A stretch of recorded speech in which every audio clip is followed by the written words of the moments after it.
It's 2 days later, and Democrats still don't know who actually won the Iowa caucuses. It's mind-boggling. Adding insult to injury, President Donald Trump pretty much held a campaign rally last night in what was supposed to be a State of the Union address, a tradition intended to be a unifying moment in the nation. Well, there's nothing traditional about what went on at the POTUS's third State of the Union. We are hours away from a likely Trump acquittal in the impeachment trial, and we have a guest on today's show to help unpack this packed and confusing week. So I want you to stick with us. I'm Jamal Simmons, and here's why you should care.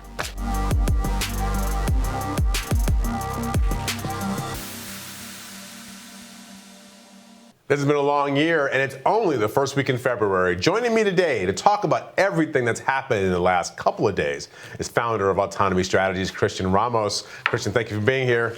Pleasure to be here today, Jamal. Whoa, we got a lot going on. All right, so let's start with last night. We're going to start with the President's State of the Union. The President gave what I would argue, as somebody who even comes from more progressive side of the political lens, I would argue he gave the most entertaining State of the Union anybody has ever seen. He did everything but literally spike a football and do a touchdown dance. It was over the top, to be mild. I one time went to an event where somebody released an eagle, like an actual live bald eagle in the middle of a ballroom. That was magic. But last night, we saw the President do what many people talked about being almost like an Oprah-esque performance. It was like, you get a car, you get a car. You know, he gave a retired military officer, he gave him a brigadier general status. He gave a young girl from Philadelphia, gave her a scholarship to go to private school back in Philadelphia. And then we had that moment, well, obviously also the Rush Limbaugh pinning of the Medal of Freedom that Melania did up in the stands.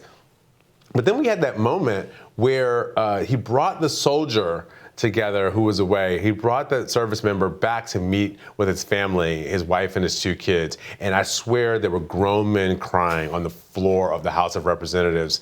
At that point, I just thought, it's over. I mean, he did a really great job. Let's not get too carried away here. There was a bit of an alternative reality dissonance to everything that you just said versus the reality of what is actually occurring because of the policies that he's put out there. Yes. And I know it's a very dry and boring thing to say, but look, he talked a lot about the economy and how he's helped all of these people and so on and so forth. The only people that he's really helped here are billionaires, right? The only people whose incomes that are increasing are billionaires. Jeff Bezos, the Mark Zuckerbergs of the world, himself, his children. Like, that's who really benefits from these economic policies. So I agree with you. The statecraft it was just the show. I thought the show was an amazing show.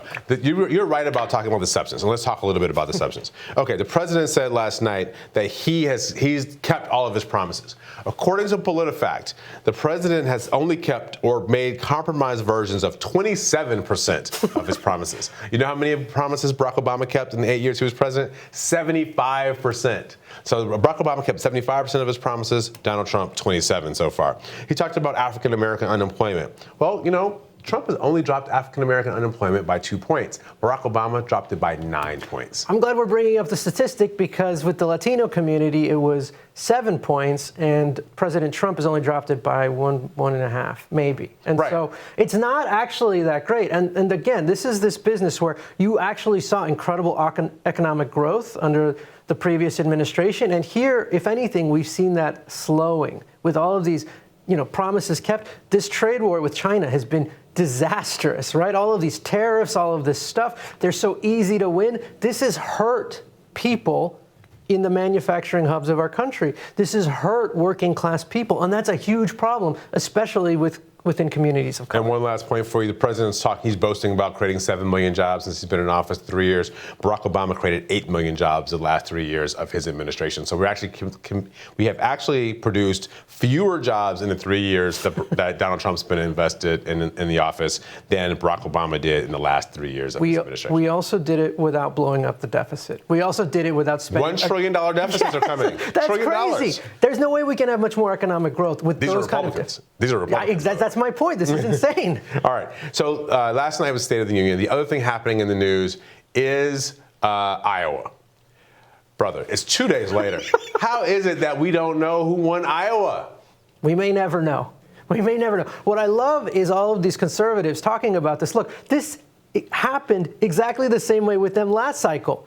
Rick Santorum didn't find out he won Iowa for 3 or 4 months after the caucuses. So look, is it pretty? Is it nice? No, it is not. But look, we've moved on. We're going to New Hampshire. We're going to Nevada. We're going to South Carolina. This thing is wide open. And I actually feel pretty good because you know what was happening at the same time that we were going through this Iowa stuff? The sitting president of the United States was on trial for impeachment, right? Like, it's true. If you want to talk about, sour apples or bad grapes or whatever, I'll take Iowa over the sitting president of my party being in an impeachment trial in the Senate. That's an easy one, all day. Yeah, and we're going to find out today if any senators are going to switch their vote that people are assuming going to either stick with the Democrats or stick with the Republicans. We'll know that today. But it looks like the president will win this vote. The thing that's amazing about the impeachment vote is that senators are willing to say they think what he did was wrong.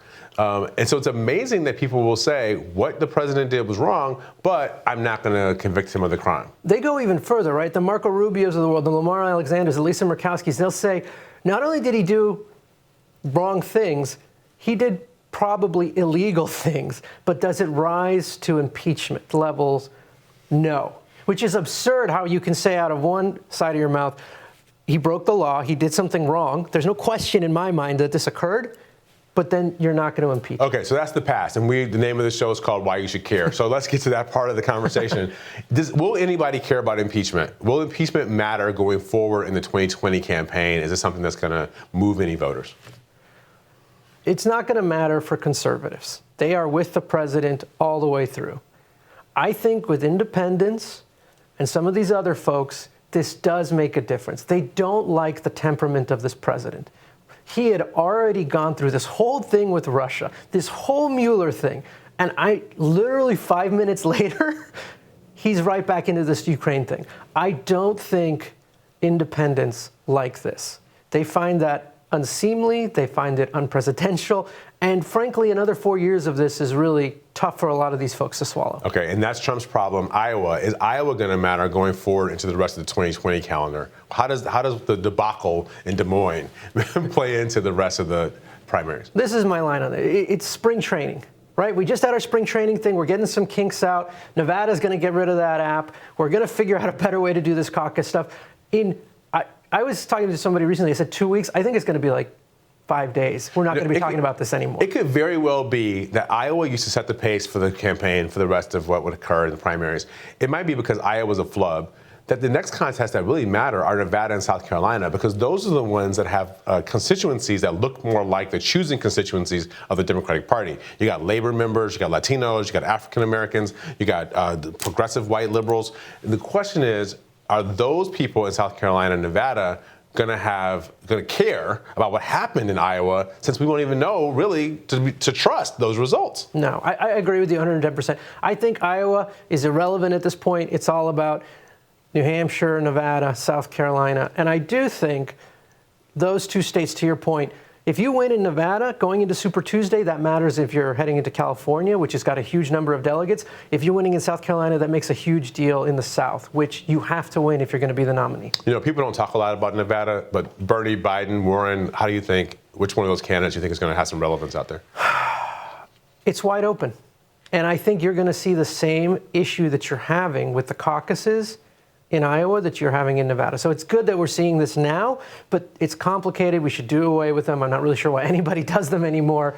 But yeah, with communities of color and people that are working, it's hard to get away for that amount of time to actually caucus. Thanks for watching Hill TV on YouTube. Be sure to click subscribe and hit the bell so you know when we post new videos. And head to thehill.com for all the latest political news.